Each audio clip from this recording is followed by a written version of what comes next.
ओम शांति। मेरे शरीर का नाम ब्रह्मा कुमारी ज्योति है। मेरा जन्म सन 1971 में मध्य प्रदेश में एक बहुत सुंदर जगह है देवास, वहाँ पर हुआ था। और अल्पायु अर्थात 3.25 वर्ष की जब मैं थी तभी मुझे बाबा का ज्ञान मिल चुका था, क्योंकि मेरी जो लौकिक माताजी और लौकिक नानी वो दोनों के साथ में ही जो है हमारा ज्ञान में जन्म हुआ। हमारी जो लौकिक नानी थी वो हैदराबाद सिंध में ब्रह्मा बाबा के घर के समीप ही रहती थी। काफ़ी पुराना रिश्ता था दादा लेखराज के साथ में, तब तो ब्रह्मा बाबा नहीं थे वो। तो दादा लेखराज को हमारी नानी जो है वो बचपन से ही जानती थी, तो हमें काफ़ी वो जो है बाबा की बातें सुनाती थी कि बाबा ऐसा था, ऐसे करता था, ऐसा उनका घर था, ये था। और 1971 में जब ज्ञान मिला, 3.25 साल के थे, तब तो कुछ समझ में आता ही नहीं था। जैसे सेंटर पर जाना है, खेल कूद करना है, और जो दीदियाँ थी उनका बड़ा स्नेह मिलता था, वो गोदी में बिठाते थे, टोली खिलाते थे, बड़ा प्यार करते थे, तो बहुत अच्छा लगता था। समझ में तो कुछ आता ही नहीं था, पर हाँ बस मम्मी और नानी के साथ में जाना है तो जाते थे, घूम फिर करके वहाँ पर भोग खा कर के आ जाते थे। फिर बड़े हुए, जैसे जैसे पढ़ाई हुई, पढ़ाई की, फिर सर्विस भी की। मैं टीचर थी, स्कूल में पढ़ाती थी। तो फिर एक समय ऐसा आया कि नहीं, हमें अपने जीवन का जो है लक्ष्य चुनना ही पड़ा। और फिर मैंने जो है ब्रह्मा कुमारी जीवन को सहर्ष स्वीकार किया। जैसे आजकल हम देखते हैं कि मधुबन में छोटे छोटे बच्चे भी जो हैं जाते हैं, लेकिन जब 1973 में मम्मी और नानी को जब ज्ञान मिला तो उस समय छोटे बच्चों का मधुबन जाना बिल्कुल भी अलाउ नहीं था। बच्चों की एंट्री वहाँ पर नहीं होती थी। तो ऐसा होता था कि नानी जब बाबा से मिलने जाती थी तो माँ हम दोनों भाई बहन को संभालती थी, और फिर नानी जब बाबा से मिल के आती थी तो माँ जाती थी। तो हम सोचते थे कि ऐसा क्यों, ये हमें मधुबन क्यों नहीं ले जा रहे, मधुबन आखिर है क्या, क्या होता है वहाँ पर ऐसा जो हम छोटे बच्चों को वहाँ पर जाने की अभी परमिशन नहीं है कि वहाँ जाएंगे तो फिर ज्ञान योग में माता पिता को डिस्टर्बेंस होगा, इसलिए जो है माँ जाती है, फिर माँ आती है तो फिर नानी जाती है। समझ में तो कुछ आता नहीं था। लेकिन हाँ, जब 15-16 वर्ष के हम हुए तब पहली बार मधुबन जाना हुआ, और तब जो है बाबा ओम शांति भवन में आते थे। और ये अनुभव कि बाबा एक एक आत्मा से पर्सनल मिलता था, वो सौभाग्य मुझे भी प्राप्त हुआ कि बाबा से दृष्टि लेने का, बाबा से वरदान लेने का मुझे भी सौभाग्य प्राप्त। बाबा ने मेरा हाथ पकड़ करके मुझे वरदान दिया, और उस समय ऐसा लगा कि मैं आत्मा जो परमात्मा को पाना चाह रही हूँ, या इनसे मेरा कुछ नाता है, ज़रूर ये कोई है जो मुझे वापस से मिले। जैसे कोई खोई हुई चीज़ मिल जाती तो कितना खुशी होती है ना। तो इस प्रकार से ऐसा लगा कि कुछ मिला है। और इतनी जो मधुबन जाने की वर्षों की जो तड़प होती थी कि मधुबन हमें क्यों नहीं ले जाया जाता है, तो वो तड़प हमारी जो है 15-16 वर्ष की जब मैं थी, जब मधुबन जाना हुआ, तब वो तड़प जो है ख़त्म हुई और बाबा से बहुत सुंदर मिलन हुआ। बाबा ने वरदान दिया कि बच्ची तुम ऐसी जगह सेवा करोगे जहाँ पर हर मनुष्य आत्मा जाकर के सेवा नहीं कर सकती है। तो उस समय तो ये समझ में नहीं आया कि बाबा ने दिया वरदान, 15-16 वर्ष की उम्र, बाबा ऐसा बोल रहा है कि जहाँ जाओगे वहाँ ऐसी जगह जाओगे जहाँ सेवा करोगे। तो उस समय समझ में नहीं आया, लेकिन आज वैसा प्रैक्टिकल दिख रहा है, क्योंकि झाबुआ जहाँ पर मैं सेवाएं दे रही हूँ वो पूरा आदिवासी क्षेत्र है, मध्य प्रदेश का आदिवासी क्षेत्र है। और जब यहाँ पर हम आए थे 26 जनवरी 1999 में, जब यहाँ झाबुआ आए थे तो यहाँ की स्थिति बहुत विपरीत थी। यहाँ पर कोई भी ज्ञान सुनना पसंद नहीं करता था। बस यहाँ पर एक तो आदिवासी क्षेत्र होने के कारण सरकार जो है यहाँ पर लोगों को सब आसानी से मुफ्त में उपलब्ध कराती है।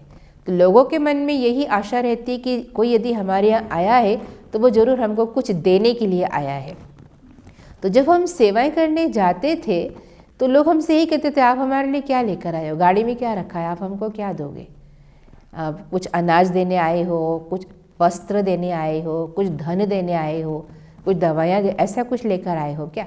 जब हम कहते थे नहीं हम आपको आध्यात्मिक ज्ञान सुनाने आए हैं और आपकी आत्मिक उन्नति कैसे हो, तो लोग अंदर चले जाते थे, अपने अपने घरों में चले जाते थे कि हमें ज्ञान सुनकर हमें क्या करना है।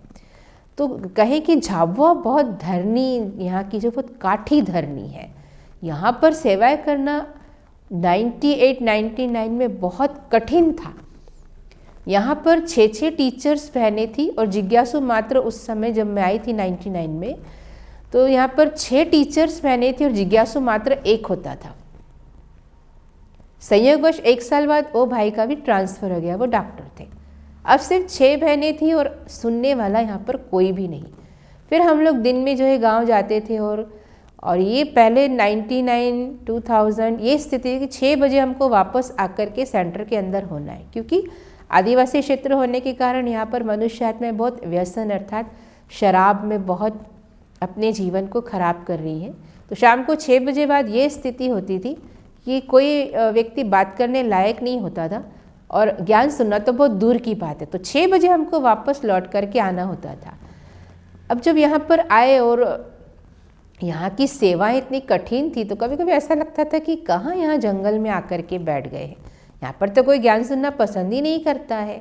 लोगों की दृष्टिवृत्ति इतनी गंदी थी, इतनी तमोप्रधान वातावरण है कि लोग मतलब गंदी दृष्टि से हर नारी को या माताओं बहनों को देखते थे। तो हमने कई बार जो हमारी जोन इंचार्ज आरती दीदी उनको कहा कि आप हमें यहाँ से जो है चेंज कर दीजिए, क्योंकि मैं जिस स्थान से आई थी देवास, वो बहुत अच्छी जगह है, बहुत सुंदर जगह है। वहाँ पर शिक्षित मनुष्य आत्माएँ हैं, क्लास में अच्छे VIP लोग आते हैं, बहुत अच्छी जगह है। तो आरती दीदी से कई बार कहा गया कि हमें यहाँ से जो है आप चेंज करके किसी दूसरे स्थान पर हमें जो है आप सेवा के लिए भेजिए। तो दीदी का कहना था कोई नहीं आता है ना, आप अपनी योग तपस्या करो, लेकिन आपको वहीं रहना है, वहीं पर रह करके आपको अपनी सेवाएं देनी है। अच्छी जगह तो हर कोई जाता है, लेकिन आपको ऐसे स्थान पर भेजा गया है जहाँ पर जाकर के आपको अच्छा बनाना है। हमेशा दीदी यही बोलते थे, वरदान भी दीदी ने यही दिया कि एक दिन ऐसा आएगा कि तुम जंगल में मंगल करोगे, जंगल में मंगल करोगे। बस इसी के साथ में 99 से आज तक हम जो है अपनी सेवाएं दे रहे हैं। तो आज जो है इतने वर्षों के बाद 2011 से मतलब 99 से 2011 तक तो सेवाएं बिल्कुल ना के बराबर थी, सिर्फ गांव में होती थी। लेकिन 2011 से हमने जो है बाबा ने हमें जैसे कि टच किया कि बच्चे थोड़े बड़े बड़े प्रोग्राम करो।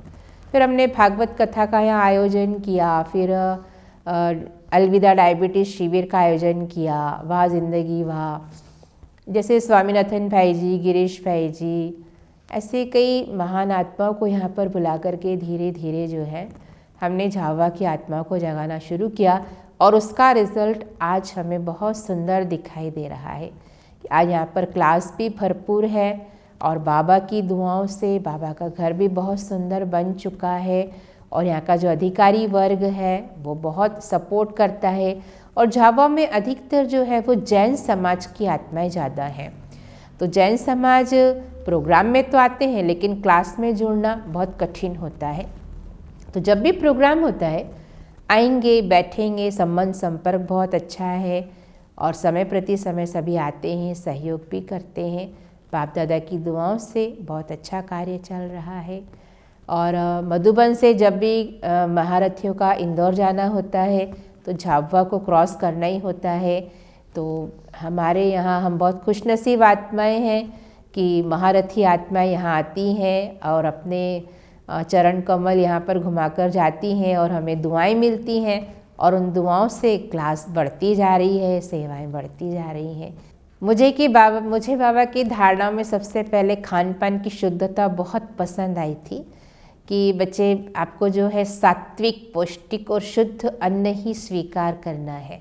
वो मुझे बाबा की धारणा बहुत पसंद है। दूसरा पवित्रता, जैसे कॉलेज में भी हमने पढ़ाई की तो बाहर की दुनिया की बातों में, गृहस्थी की बातों में कभी सुनने का उन बातों को मन ही नहीं करता था। जैसे सहेलियां होती थी और वो घर परिवार की बातें या ऐसे कुछ विवाह की बातें करती थी तो मैं वहाँ से उठ करके चली जाती थी। तो बचपन से लक्ष्य तो ये था ही कि मुझे अपने जीवन को पवित्र ही रखना है, पवित्र ही मुझे बनना है और अन्य आत्माओं को भी पवित्र बनने के लिए मुझे प्रेरित करना है। तो पवित्रता और खान पान की शुद्धता, ये दो धारणाएं मुझे बाबा की बहुत पसंद है। सूक्ष्म धारणाओं में बाबा की मुझे पसंद है कि बच्चे एक बल एक भरोसा, और इस बात को लेकर के मैं सदा चलती हूँ कि बाबा बैठा हुआ है। दूसरा, मुझे बाबा की आज्ञाओं का पालन करना है, अर्थात मुझे बाबा का आज्ञाकारी बच्चा बनकर के ही चलना है।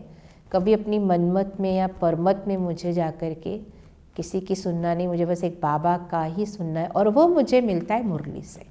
मुरली मुझे बाबा की बहुत पसंद है। यदि मेरे मन के अंदर जैसे आज कुछ दुविधा है या आज कुछ मेरे मन के अंदर चल रहा है, बाबा ऐसा क्यों हुआ, बाबा ऐसा नहीं, तो अगले दिन जो है बाबा बिल्कुल मुरली में वही बात सुनाते हैं और मेरा मन एकदम हल्का हो जाता है। अरे कल तो मुझे ये विचार आ रहा था, ये सेवा कैसे करेंगे, ऐसा यहाँ क्यों हुआ, और बाबा जैसे कि सब जानता था, और आज बाबा ने मुरली में मेरे लिए बाबा ने आज खास ये बात कही कि बच्चे ऐसा है।